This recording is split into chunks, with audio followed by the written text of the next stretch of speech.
Hello everyone, good morning అందరికీ. So ఈరోజు morning లేచాను, టెంపుల్కి వెళ్ళాలి ఫస్ట్ ప్లాన్. సో ఈరోజు బ్లాగ్ వచ్చేసి యానివర్సరీ స్పెషల్. సో దానికోసం అని చెప్పి మార్నింగే లేచాను. వాళ్ళు లేచే కంటే ముందు నేను రెడీ అవ్వాలి కాబట్టి ఫస్ట్ నేను లేచాను. సో వ్లాగ్ని అయితే ఎండ్ వరకు చూడండి. నా యానివర్సరీ నేను ఎలా సెలబ్రేట్ చేసుకున్నానో ఈ వ్లాగ్లో అయితే చెప్తాను. యాజ్ యూజువల్గా మా ఫ్యామిలీలో ఏమైనా స్పెషల్ డేస్ ఉన్నాయంటే నేను ఎర్లీ మార్నింగ్ టెంపుల్కి వెళ్ళడం నాకు చిన్నప్పటి నుండి అలవాటు. సో అలాగే ఇంకా మా హస్బెండ్ ఉన్నా లేకున్నా యానివర్సరీ రోజు బాబుని తీసుకొని టెంపుల్కి వెళ్దామని చెప్పి నేనైతే ఫస్ట్ రెడీ అయ్యాను. ఇంకా వాడు లేచాక రెడీ చేసుకొని టెంపుల్కి తీసుకెళ్ళొచ్చు. సో ఇది వచ్చేసి మా 4th యానివర్సరీ. మా మ్యారేజ్ December 5th, 2021లో జరిగింది.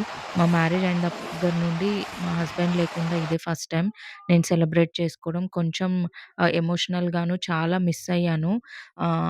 అస్సలు ఎక్సైట్‌మెంట్ ఏది లేకుండే సెలబ్రేషన్స్ చేసుకోవడానికి. సో అందుకని చెప్పి ఇంకా సింపుల్‌గా టెంపుల్‌కైనా ఎళ్ళొద్దాము, కొంచెం స్పెషల్‌గా ఫీల్ అవ్వడానికి అని చెప్పి ఎలాంటి సెలబ్రేషన్స్ ప్లాన్ చేయకుండా ఇంకా వీడిని మార్నింగ్ రెడీ చేసుకొని ఇంకా తీసుకెళ్ళాను.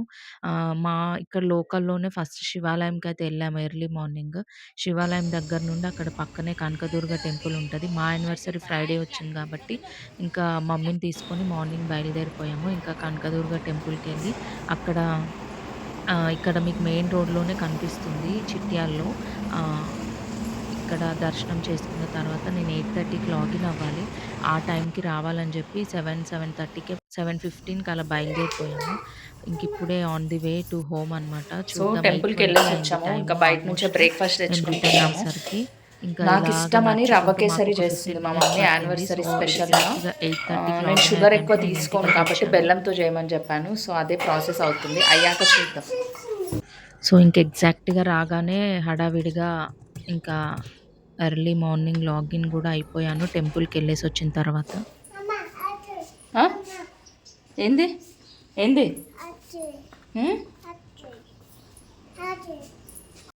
సో బ్రేక్ఫాస్ట్ అయ్యాక ఇంకా మమ్మీ నాకు ఇష్టమైన స్వీట్ రవ్వ పాయసం చేయమని చెప్పాను. నేను షుగర్ వద్దు బెల్లం వేయమని చెప్పాను. సో కొన్ని డ్రై ఫ్రూట్స్ బెల్లం వేసి అలా నాకు ఇష్టమైన రవ్వ పాయసం అయితే చేస్తుంది. ఇంకా యానివర్సరీ స్పెషల్గా ఉండాలి కాబట్టి నాకు ఇష్టమైన స్వీట్ అయితే ప్రిపేర్ చేసింది. ఫైనల్గా మా మమ్మీ అయితే స్వీట్ చేసి తీసుకొచ్చింది రవ్వ పాయసం, నాకు ఇష్టమని. ఇప్పుడు టేస్ట్ చేద్దాం ఎలా ఉంది. స్వీట్ కదా, స్వీట్గానే బాగుంది. పెట్టు, తిను, పట్టు తిను. క్లాప్స్ క్లాప్స్ కొట్టాలి, క్లాప్స్. ఓ నాయన ఎట్లుంది తల్లి? బాగుందాను. ఎట్లుంది జున్ను? స్వీట్ ఎట్లుంది? సో ఫైనల్లీ ఇప్పుడే అయితే నా లాగౌట్ అయిపోయింది 6:30కి. ఇప్పుడే కొంచెం అయితే ఫ్రెష్ అయ్యాను.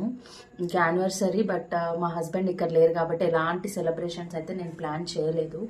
ఇంకా ఫ్యామిలీతో అయినా బయటకు వెళ్దాం అనుకుంటే ఆల్మోస్ట్ చీకట్ అయిపోయింది. ఇంకెందుకు నైట్ టైం అని చెప్పి ఎటు వెళ్ళట్లేదు.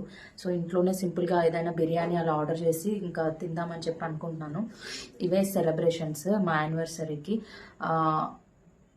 చూద్దాం, బిర్యానీ అయితే ఆర్డర్ పెట్టాను, వచ్చిన తర్వాత చూద్దాం. స్పెషల్ థింగ్ ఏంటి అంటే చిన్న return gifts, stationery items primary school వాళ్ళకి నేనైతే ప్లాన్ చేశాను.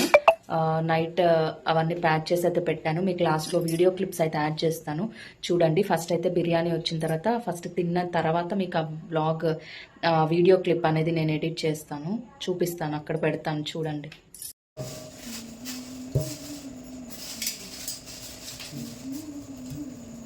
This is how you make me feel. This is how you make me feel. Oh good, oh great sunshine. Oh that is how you make me feel. And I feel good.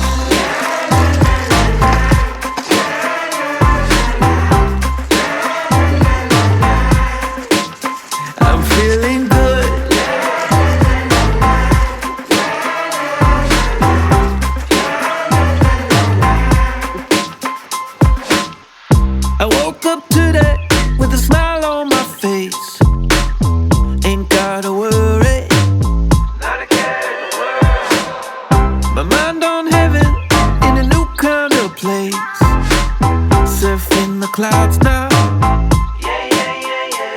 gonna go up.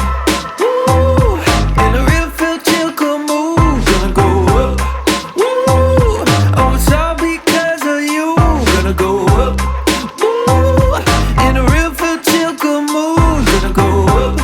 Woo, yeah, yeah. This is how you make me feel. This is how you ఎర్లీగా make. Logout అయితే డిన్నర్‌కి బయటికెళ్దాం అనుకున్నా. కానీ work late అయిపోయేసరికి ఇంట్లోనే బిర్యానీ అయితే order చేసుకున్నాను. కొంచెం స్పెషల్‌గా డిన్నర్ చేశాము ఎట్ ఇంకా. లాస్ట్ ఫైనల్‌గా అయితే బిర్యానీ ఫుల్‌గా తినేసాము. మార్నింగ్ లేచాం కాబట్టి బాగా నిద్ర వస్తుంది. ఇంకా పడుకోవడమే. సో, మా హస్బెండ్ కాల్ చేస్తారని చెప్పి నేను వెయిట్ చేస్తున్నాను. వీడు కూడా అంతే. ఇది మా ఫస్ట్ యానివర్సరీ. మా హస్బెండ్ లేకుండా ఇలాగా అంటే సింపుల్ అండ్ బోరింగ్ అనిపించింది. But that's okay. ఈవెన్ తను ఎంత దూరంలో ఉన్నా కానీ వి అండర్స్టాండ్ ఈచ్ అదర్. అది మెయిన్ అనమాట రిలేషన్షిప్లో. సో కొంచెం ఫీల్ అనిపించినా కానీ నేను అది బయట పెట్టాను. ఎందుకంటే మా హస్బెండ్ చిన్నదానికి చాలా టెన్షన్ పడుతూ ఉంటారు. అందుకని చెప్పి నేను అసలు ఎమోషన్ అవ్వను.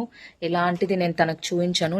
నార్మల్గా క్యాజువల్గా ఉండడానికే ట్రై చేస్తూ ఉంటాను తను డైలీ కాల్ చేసినా కానీ. సో ఇది వచ్చేసి నా యానివర్సరీ వ్లాగ్.